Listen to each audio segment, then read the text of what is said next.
सब ने मुफस्सिरीन ने अपनी अपनी बात लिखी। मेरे उस्ताद गिरामी यहाँ फरमाया करते थे, ओ भाई अगर तू दुनिया में अपने बेटे को धूप में बैठा देखे तो तेरा दिल फट जाता है, ये धूप में क्यों बैठा है, इसको शिर्क से बचा, शिर्क अकबर से भी बचा, असगर से भी बचा, खफी और जली दोनों किस्म के शिर्क से बचा। दुनिया में तेरा बेटा धूप में हो तुझसे बर्दाश्त नहीं होता, बता अगर तेरा बेटा जहन्नम में गया तो तुझे कैसे बर्दाश्त होगा, आग में जलता हुआ तुझे। इसे अल्लाह से जोड़ दे, इसे रसूलुल्लाह सल्लल्लाहु अलैहि वसल्लम का गुलाम बना दे।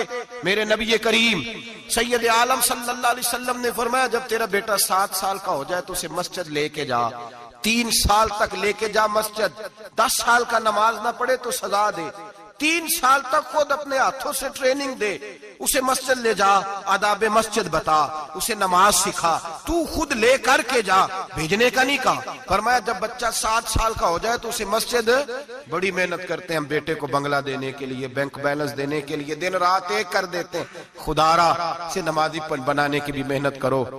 हजरत बाबा फरीदुद्दीन गंज शकर रहमतुल्लाह ताला अलैह की अम्मा कहती हैं, जब मेरा बेटा पैदा होने वाला था तो मैं रब की बारगाह में दुआ करती थी, अल्लाह अगर तू मुझे बेटा दे तो इस तरह का देना, बेटा मेरा हो पर बंदा तेरा हो। ऐ अल्लाह अगर बेटा देना तो इस तरह का देना, मेरे अल्लाह इस तरह की मुझे औलाद देना कि दूध वो मेरी छाती से पिए पर शुक्र तेरा अदा करे। ऐ अल्लाह अगर बेटा देना तो इस तरह का देना कि कुव्वत रोटी रोजी वो जमीन पे खाए लेकिन इसी जमीन पर वो तेरे दीन का सिपाही भी बने, वो मुजाहिद फी सबीलिल्लाह भी बने। हजरत बाबा साहब कहते हैं मुझे शक्कर पसंद थी, अम्मा बड़े जतन करती है बेटे के लिए, बड़ा कुछ करती है, और बेटे रोटी टाइम पे खाना फला का, कहते हैं मुझे शक्कर पसंद थी। मेरी अम्मा सर्दियों के ठंडे मौसम में उठ के मेरे लिए पानी भी गर्म करती, मुसल्ला भी बिछाती और फिर एक पुड़िया शक्कर की बना के मेरे मुसल्ले के नीचे भी रखती, कहती बेटा नमाज पढ़े तो अल्लाह शक्कर देता है। आप फरमाते हैं मैं रोज नमाज की 5 नमाज़ों के वक्त मुसल्ला उठाता तो पुड़िया शक्कर की मिलती। स्कूल और मदरसे के मैं अपने क्लास फेलो को भी कहता नमाज पढ़ो बड़ी प्यारी शक्कर मिलती है, कहते मैं रोज शक्कर खाता। एक सवेरे फजर की नमाज में अम्मा ने वुजू तो कराया, मुसल्ला भी बिछाया, पर देहात की वो सादी बीबी जिसका सारा काम भी खुलूस पे मबनी था, जो ऑक्सफोर्ड से पढ़ी हुई तो नहीं थी लेकिन आदाब ममता उसे सारे आते थे, जो किसी यूनिवर्सिटी की सनद याफ्ता तो नहीं थी लेकिन बेटे के साथ किस तरह का रवैया इख्तियार करना ये सारा उसे पता था। कहते हैं सादी अम्मा ने सारे काम किए लेकिन शक्कर रखना भूल गई। बाबा साहब कहते हैं मैं नमाज पढ़ने लगा तब माँ ने ये भी बताया था कि नमाजी के आगे से नहीं गुजरते, नमाजी के आगे नहीं होते। अब अम्मा कहती है मैं मजबूर हूँ, दर्स भी मैंने दिया है, भूल गई हूँ, अब शक्कर रखने जाऊंगी तो पर्दा खुल जाएगा।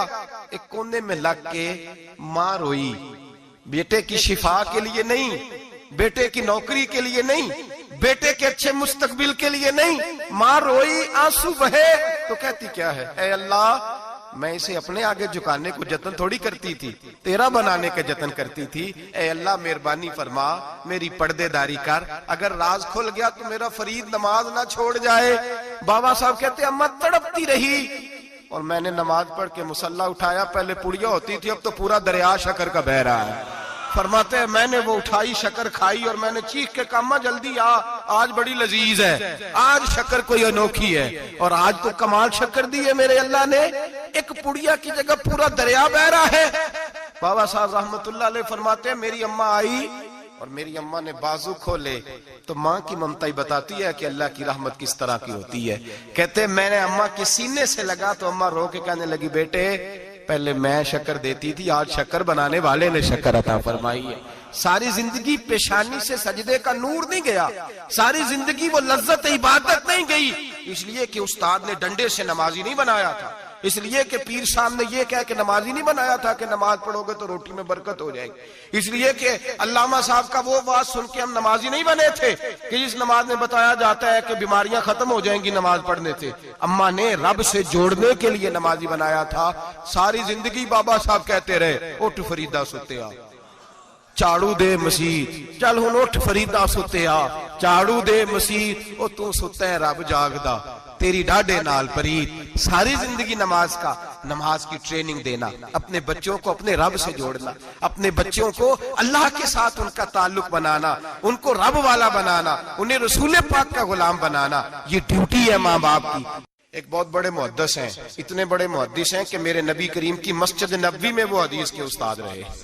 हजरत रबिया बिन अब्दुर रहमान नबी पाक की मस्जिद नबवी में हदीस के उस्ताद हुए। और हजरत हसन बसरी जो जनाब अली के शागिर्द हैं, वो भी हजरत रबिया के शागिर्द हुए। हजरत इमाम मालिक जो 70 साल तक मदीना और मक्का में हदीस पढ़ाते रहे, वो भी हजरत रबिया के शागिर्द हैं। इनके वालिद का नाम था अब्दुर रहमान फरोग। तारीख बगदाद में लिखा है कि बनु उमैया के दौर में, ताबीन के जमाने में जनाब अब्दुर रहमान बिन फरोग घर से चले गए। एक रवायत है बच्चा छोटा था, एक रवायत है बच्चा अभी माँ के पेट में था, जिहाद करने चले गए।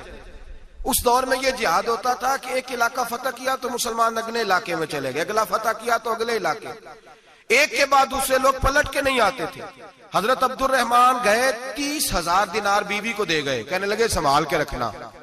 और जिहाद करने निकले तो 27 साल तक घर ही नहीं आए, और 27 साल के बाद आए तो हजरत रबिया मुहद्दिस बन चुके हैं, मस्जिद नबी में हदीस के उस्ताद हैं, बेटा बहुत बड़ा शेख बन गया।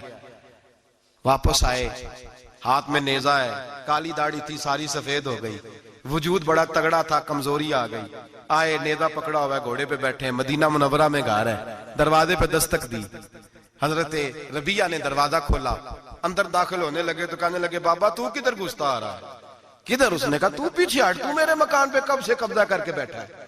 बात तेज होने लगी, आवाज थोड़ी बुजुर्गों की बुलंद होने लगी तो अंदर से जौजा ने सुन लिया। वो दरवाजे की ओर से देखने लगी तो पहचान गई, कहने लगी रबिया पीछे हट जा, ये कोई गैर नहीं है, तेरे वालिद गिरामी है, ये तेरे वालिद हैं। अंदर आए, बाप बेटा मिले, असर की नमाज का वक्त हो गया, बड़ा रोए। 27 साल के बाद बाप लौटा, 27 साल के बाद बड़े रोए। नमाज का वक्त हुआ तो हजरत रबिया जल्दी से वुजू किया, मस्जिद नबवी शरीफ चले गए। जनाबे अब्दुर रहमान फरोग ने भी खाना वाना खाना था, खाना खाने बैठे तो हुक्म देखे शौहर क्या करता है। ये नहीं पूछा कि 27 साल हाल क्या रहा, पूछने लगे मैं तुझे 30,000 दिनार दे गया था, वो किधर है? तो जोजा कहने लगी खाना खा लो, असर की नमाज पढ़ के आओ, फिर बताती हूँ पैसे कहाँ है, आपकी रकम बड़ी अच्छी जगह पे महफूज है। कहते मैं नमाज पढ़ने मस्जिद गया, असर की नमाज के बाद मेरे नबी पाक के मिंबर पर एक नौजवान बैठा है। घर में तो उनका अंदाज टोपी पहनने का था ना, सादे आम लिबास में, मस्जिद नबी में जुब्बा पहना है, सर पे इमामा है, खूबसूरत लबो लहजे में रसूलुल्लाह के मिंबर पर बैठकर, नबी पाक के मिंबर पर बैठकर, पता नहीं आपको इस बात की लज्जत नसीब हो रही है कि नहीं, आम जगह नहीं, नबी पाक के हुजूर के मिंबर पर बैठकर नबी पाक की हदीसें सुना रहे हैं, इतना बड़ा मुकद्दर। कहते हजरत इमाम मालिक जैसे लोग, ख्वाजा हसन बसरी जैसे लोग कागज कलम लेके हदीसों की समाअत कर रहे हैं, उनसे दर्स ले रहे हैं। जनाबे अब्दुर रहमान कहते हैं मेरी नजर उठी, कुछ बूढ़ा हो गया था, कुछ उस वक्त वो टोपी में सादे लिबास में थे, पहचान ना पाया। एक शख्स से पूछा यार है तो जवान, पर इसके चेहरे की नौरानियत मेरे दिल को भा गई है तो जवान, पर इसका हदीसें बयान करने का अंदाज मेरी तबीयत को घायल कर गया।